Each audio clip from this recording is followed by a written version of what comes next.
I don't agree with the National Republican Party is long and hard. I am pro-choice, they are not. I am pro-gay rights as well as marriage equality, they are not. I have been outspoken about these issues over and over again. Do not lump me with the National Republicans. It's unbecoming, Bill.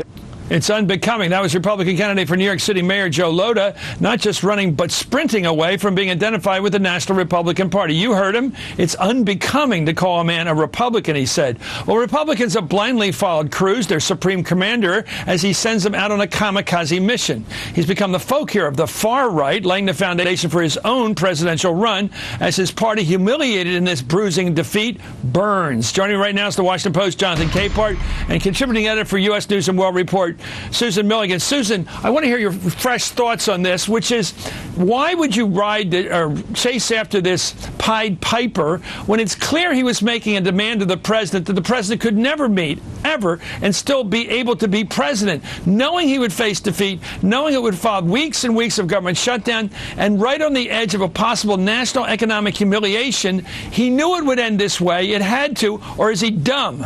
What's going on here? I don't think he's dumb. I mean, I think he's smart, or he's book smart. I don't think that he really quite understood the politics of the situation. I think he vastly underestimated the president's resolve on this. I've been watching the president's face on this. It was like in that second debate with Romney, when Romney was kind of digging himself in and saying that Obama had never used the word terrorism with Benghazi. And Obama just kind of went like this and said, "Please go on, Governor." And he has had that face during this entire thing with the shutdown, and he knew he was going to win this. So now you have Cruz, who I think is just listening to his own echo chamber of Tea Party people and is so convinced that he's right and so convinced that all of America is behind him.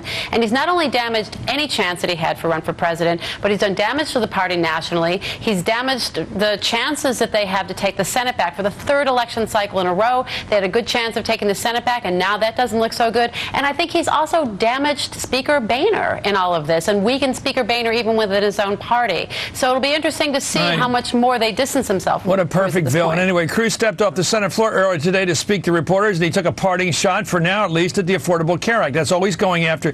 Let's listen to this guy.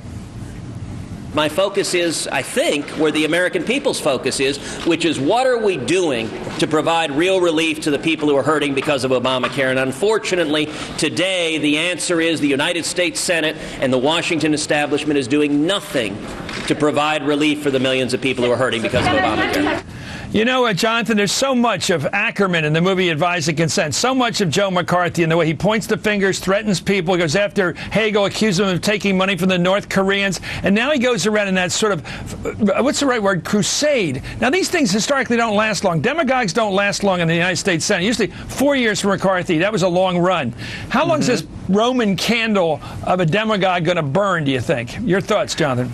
Well, you know, if you look at the Houston Chronicle's editorial this morning, I mean, they were the ones who endorsed Ted Cruz in his election primary last year, and they took it back. They said that they regretted making the move. If he keeps going the way he's going, losing support back home, there's no way he can win re-election. But, you know, in that clip that you showed where he talks about, you know, listening to the American people and the people who are being harmed, the people who support Ted Cruz the most are the ones who really, really hate the Affordable Care Act. They really, really hate Obamacare. And so they supported him 100% what he was doing. And Ted Cruz might not look at the polls, or the Washington Post ABC poll or the NBC News Wall Street Journal poll showing that the Republican Party's support has tanked.